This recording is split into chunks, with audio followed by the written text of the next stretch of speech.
ପିଲାମାନେ ଏଇଠି ଇତିହାସର ପ୍ରଶ୍ନ ଦେଖିବା। ଇତିହାସର ପ୍ରଶ୍ନ ଇଣ୍ଟରନାଲ ଏକ୍ଜାମ ପ୍ରଶ୍ନ, ତେଣୁ ଯେଉଁମାନେ ବି ହେଇନାହିଁ ଏକ୍ଜାମ ସେମାନେ ଦେଖିଦେବେ। ଇଣ୍ଟରନାଲ ପ୍ରଶ୍ନ 45 ମିନିଟ୍ ତୁମକୁ ଦିଆଯିବ ଏବଂ 20 ମାର୍କର ପ୍ରଶ୍ନ ଇଣ୍ଟରନାଲ ଆସେସମେଣ୍ଟ ଇତିହାସର ପ୍ରଶ୍ନ।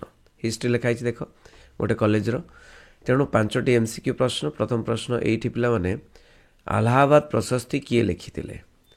ବାଣଭଟ୍ଟ, ହରିସେନ, କୁମାରଗୁପ୍ତ, ସମୁଦ୍ରଗୁପ୍ତ। ତେଣୁ ଆଲାହାବାଦ ପ୍ରଶସ୍ତି କାହା ଉପରେ ଲେଖା ହେଇଥିଲା କହିଲେ? ସମୁଦ୍ରଗୁପ୍ତଙ୍କ ଉପରେ। ହରିସେନ ତାଙ୍କର ଯେ ମିନିଷ୍ଟର ସିଏ ଲେଖିଥିଲେ। ଠିକ୍ ଅଛି। ଇଣ୍ଡିକା କିଏ ଲେଖିଥିଲେ?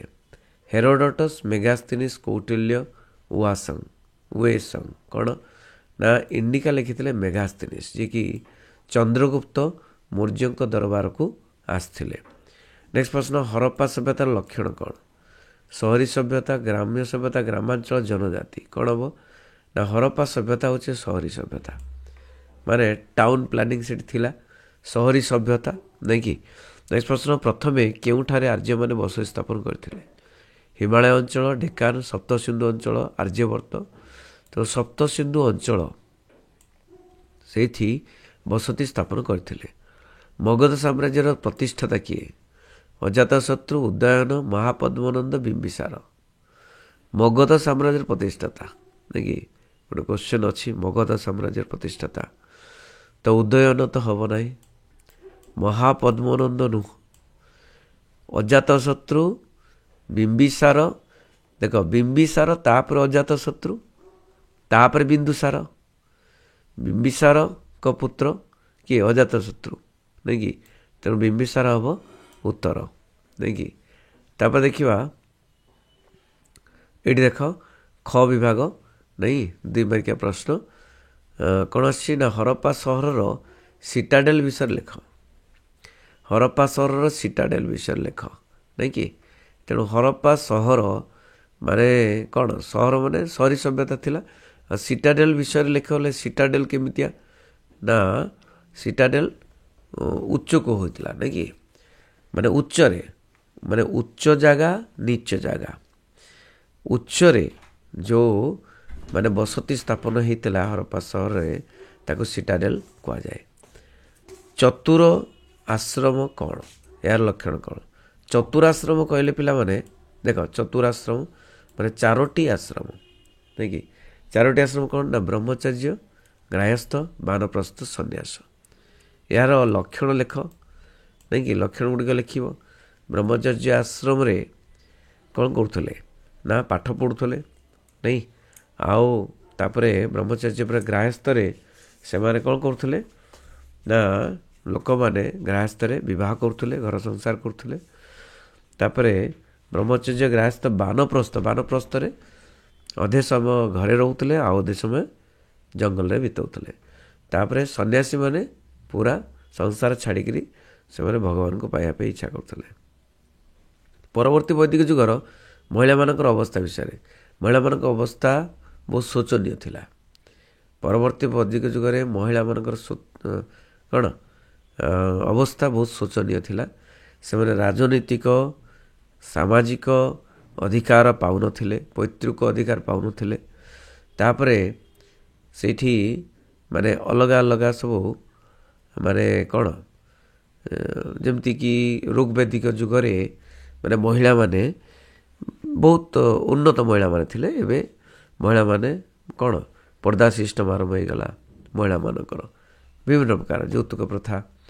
ଆଚ୍ଛା, ପ୍ରତ୍ନତାତ୍ତ୍ୱିକ କହିଲେ କ'ଣ ବୁଝ? ପ୍ରତ୍ନତାତ୍ତ୍ୱିକ କହିଲେ ଯେଉଁଗୁଡ଼ାକ ଯେଉଁ ଐତିହାସିକ, ପ୍ରତ୍ନତାତ୍ତ୍ୱିକ ହେଉଛି ଗୋଟେ ଐତିହାସିକ ଉପାଦାନ ନାଇଁକି।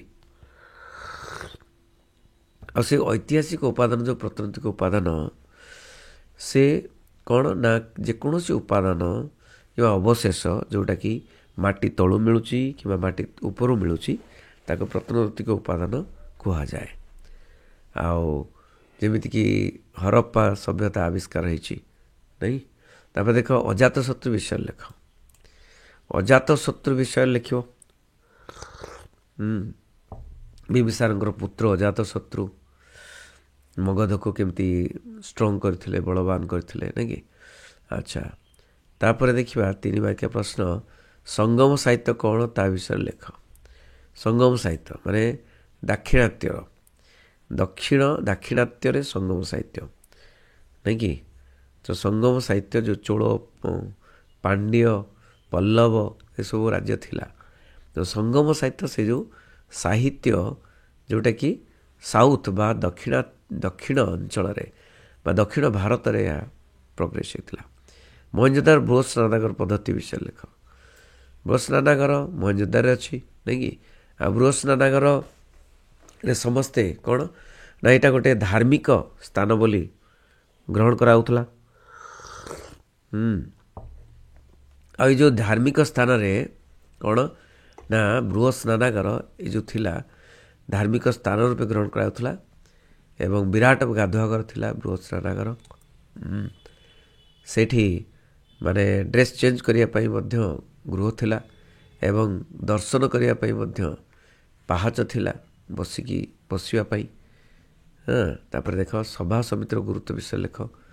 ସଭା ଆଉ ସମିତି, ସଭାଟା କ'ଣ ନା ବୟୋଜ୍ୟେଷ୍ଠ ଲୋକମାନଙ୍କୁ ନେଇକି ସଭା, ଦୁଇଟା ଯାକ ରାଜନୈତିକ ଅନୁଷ୍ଠାନ ଯେଉଁଟାକି ମାନେ ବୈଦିକ ଯୁଗରେ ମାନେ ରାଜାକୁ ଶାସନ କରିବା ପାଇଁ ହେଲ୍ପ କରୁଥିଲା ନାଇଁ କି।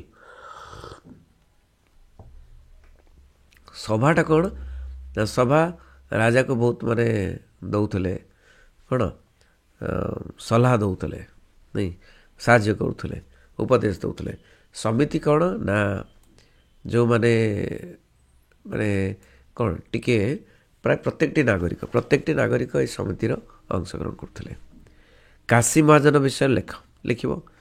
କାଶୀର ଯେଉଁ ରାଜଧାନୀ ବାରାଣସୀ, ବାରାଣସୀରେ ଗୋଟେ ବହୁତ ବଡ଼ ଜିନିଷ ହେଉଛି କ'ଣ ଏଇଠି ମାନେ ଲୁଗା କାରଖାନା ନାଇଁ କି, ଲୁଗା କାରଖାନା କ୍ଲଥ୍ ଇଣ୍ଡଷ୍ଟ୍ରି ପାଇଁ ବହୁତ ଫେମସ୍ ନାଇଁ କି। କାଶୀ ବରୁଣ ଯୁକ୍ତ ଅସି ବାରାଣସୀ, ଏ ଯେଉଁ ବରୁଣ ଆଉ ଅସି ଦୁଇଟା ନଦୀ ଯେଉଁ ଯାଇଛି ସେ ନଦୀକୁ ସେ ନଦୀ କୂଳରେ ହିଁ କାଶୀ ଗଢ଼ି ଉଠିଥିଲା। ରାଜନଙ୍କ କର୍ତ୍ତବ୍ୟ ବିଷୟରେ ଲେଖା। ରାଜନ ମାନେ ରାଜା।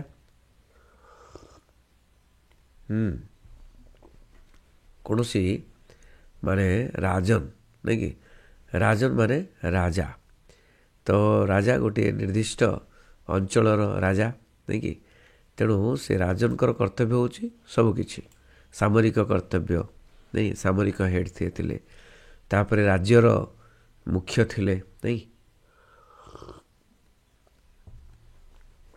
ପ୍ରଜା ଶାସନ କରିବା ତାଙ୍କର କର୍ତ୍ତବ୍ୟ, ଏମିତି ଲେଖିଦେବ ହେଲା। ତେଣୁ ଇତିହାସର ପ୍ରଶ୍ନ ମୁଁ ଆଲୋଚନା କଲି ଗୋଟିଏ କଲେଜର। ତେଣୁ ଏଇଭଳି ଭାବରେ ଆଲୋଚନା କରିବା। ଯୋଡ଼ି ରହିଥାଅ। Thank you very much. ବନ୍ଦେ ଉତ୍କଳ ଜନନୀ।